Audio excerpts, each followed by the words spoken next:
Kaniadto, ang kalibutan puno sa kinabuhi apan karon. Gihanukan sa mga katalagman. Makusog nga baha nga mianod sa daghang mga damgo.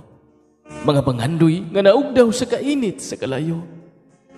O ang tigbayon sa kalipay nga giuyog og nalusag sa kapintas kinayahan.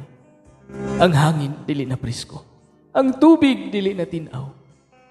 Mao na ba kini ang silot sa among pagkatambalasan? Bugti sa kasalanan sa pagpasipala sa kinayahan.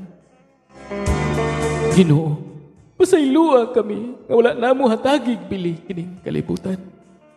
Kalibutan nga nangayo lang unta o gamay nga gugma. Pero among gipuli, basura, kahakog ug kadaot. Ug karon ania kami, nagtan-aw na lang sa katalagman ug nagpangutana. Mao na ba kini ang bayad sa among kasalanan?